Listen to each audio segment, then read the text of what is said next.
Queen Elizabeth is a very forgiving person and deeply believes in forgiveness, therefore, she could not strip Prince Harry and Meghan Markle of their royal titles. The Queen would be childish to strip Prince Harry and Meghan Markle of their Duke and Duchess of Sussex titles, a royal expert believes. Ingrid Seward, who is also an editor-in-chief of Majesty magazine, told Daily Star Online that it would be childish of Her Majesty to strip Meghan and Harry of their royal titles. Queen gave Harry and Meghan the title of Duke and Duchess of Sussex as a wedding gift. Seward said she does not see any point in the couple losing their royal titles, adding that Her Majesty, who gave Prince Harry and his wife Meghan the royal titles after their wedding in 2018, would be happy to welcome them in the royal fold. However, it is not going to happen. Following the couple's decision to step down as senior members of the royal family in January 2020, the couple no longer use their HRH titles, but are still formally known as the Duke and Duchess of Sussex. Despite having given up on his royal title and military honors, Prince Harry is reportedly desperate to have them all reinstated during the Brexit overhaul. The titles which Prince Harry was forced to relinquish during Brexit negotiations included Captain General of the Royal Marines, Honorary Air Force Commandant of the Royal Air Force Base Honington, and Honorary Commodore-in-Chief of the Royal Naval Command Small Ships and Diving. Despite military service being a mere requirement in the royal family, Prince Harry always took it to heart and was even secretly deployed to Afghanistan in 2007 and 2012. With all this in mind, sources claim that losing such coveted experiences became a tough pill to swallow, and it has turned into something which Meghan Markle has found deeply upsetting to witness her husband going through. Per the source, Meghan once even spoke to a friend regarding the relinquishment and dubbed it unnecessary. Meghan Markle and Prince Harry have kept their royal titles despite stepping away from the fold. As the couple carve out a new life for themselves in the USA, they have become increasingly involved in political matters. Whether or not Meghan and Harry will maintain their HRH status in the future is down to Queen Elizabeth II. The royal exit deal Meghan and Harry reached with the Queen agreed that while they would continue to be the Duke and Duchess of Sussex, they would not use their royal titles in conjunction with their work going forward. The terms of the Brexit agreement were subject to a one-year trial period. A statement explaining the Sussexes' deal with the Queen is outlined on their Sussex Royal website. The website states, while there is precedent for other titled members of the royal family to seek employment outside of the institution, for the Duke and Duchess of Sussex, a 12-month review period has been put in place. The explanation continues, as agreed and set out in January, the Duke and Duchess of Sussex will retain their HRH prefix, thereby formally remaining known as His Royal Highness the Duke of Sussex and Her Royal Highness the Duchess of Sussex. The Duke and Duchess of Sussex will no longer actively use their HRH titles as they will no longer be working members of the family as of spring 2020. When Harry and Meghan left the royal family, the palace said in a statement that the couple had made clear that everything they do will continue to uphold the values of Her Majesty. In recent weeks, Meghan and Harry have faced criticism for using the titles after the pair spoke publicly about the 2020 United States election. One U.S. Republican congressman, Jason Smith, even went as far as to demand the British government put a stop to Prince Harry and Meghan and accused them of using their foreign titles to campaign against President Trump. Taking to Twitter, Representative Smith urged the British government to put a stop to it, and claimed not doing so is condoning interference in the 2020 United States presidential election. Harry and Meghan have denied any involvement in the U.S. election, and said the Time 100 speech didn't show any political affiliation. Members of the royal family are expected to remain politically neutral, but in recent weeks Meghan been vocal about encouraging Americans to vote in the U.S. election. The Duchess has shared platforms with high-profile Democrats and endorsed a campaign led by former First Lady Michelle Obama encouraging Americans to vote. While Meghan has not explicitly aligned herself with one political party, her recent actions overstep the royal rule of staying out of politics. These kind of politically charged statements could lead the Queen to revoke Meghan and Harry's royal titles next year.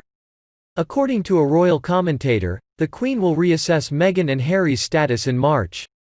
Harry and Meghan will face a review of their activities by the end of next March after the agreement which the Queen brokered at Sandringham. Harry and Meghan ditch royal titles as Andrew awaits being stripped of his. This will be the first time the publication's renowned list of 100 most influential people will be televised. Airing on September 22, the special will feature in-depth profiles and interviews with leaders, creators and everyday heroes. The promotional video introduced the pair without their formal titles, a move encouraged by the Sussexes since they stepped down as senior royals. At a February conference for his sustainable tourism initiative, Travelist, Prince Harry requested people just call him Harry. But it's not just the Sussexes foregoing the formalities. Prince Andrew may be facing the possibility of losing his own royal title, following his highly publicized affiliation with the late convicted pedophile, Jeffrey Epstein. Prince Andrew formally stepped back from royal duties in November, following a car crash interview about his alleged involvement in Epstein's sex trafficking ring. With his father, Prince Philip's 100th birthday looming next year, rumors have swelled that Prince Andrew's official duties and responsibilities for the event would be scrapped. Royal commentators have suggested the loss of the prince's title isn't far off, as the family try to distance themselves from the scandal. Prince Harry and Meghan Markle will keep their titles.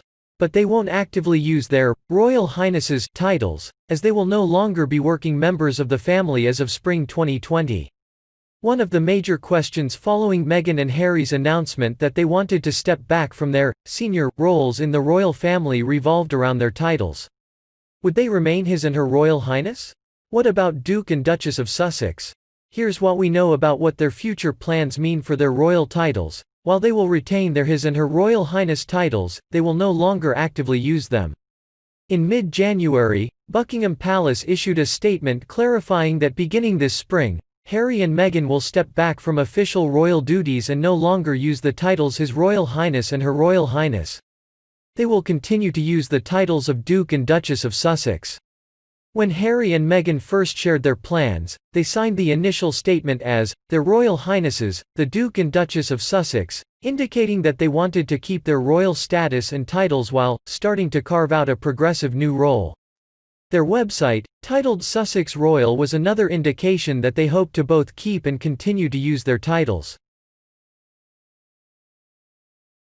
While not removing them completely, it would likely prevent many royal watchers from accusing the Sussexes of exploiting their links to the crown. Mr. Cawthron, who has written books on members of the royal family, said, "It is conceivable that they would do the same thing as with their HRH titles and not use their ducal titles publicly. If they styled themselves as Meghan Markle and Prince Harry, it would certainly relieve the media pressure on the couple." Meghan has styled herself as Meghan, Duchess of Sussex, when appearing on a series of virtual summits over the summer. Meghan and Harry announced in early September they had signed a multi-year contract with the US streaming platform. As heads of a new production company they have founded, the Duke and Duchess will create exclusively for Netflix TV shows, documentaries and children's programs. The streaming platform revealed earlier this week there are already several projects in development. A spokesman said, "The couple already has several projects in development, including an innovative nature docu-series and an animated series that celebrates inspiring women, but we are not disclosing any of the programming slate at this time." While both the couple and Netflix have remained tight-lipped on the worth of this deal, a few experts have debated it could bring in the Sussexes more than £100 million. The terms thrashed out during the so-called Sandringham summit in January between the Queen, Harry and other senior royals focused on making sure the Sussexes would be free to become financially independent without commercializing the royal family. Some royal watchers and commentators, including GMB host Piers Morgan, have called for the Sussexes to relinquish their titles after they stepped into the political debate and talked about voter registration ahead of the upcoming US election. After Meghan took part in a virtual summit and urged women to register to vote on November 3 as, "We all know what's at stake this year," the presenter lashed out at her on Twitter. A YouGov poll carried out on September 29 asked 3,250 British adults whether they thought the Duke and Duchess of Sussex should be stripped of their royal titles. The majority of the respondents, 48%, said yes.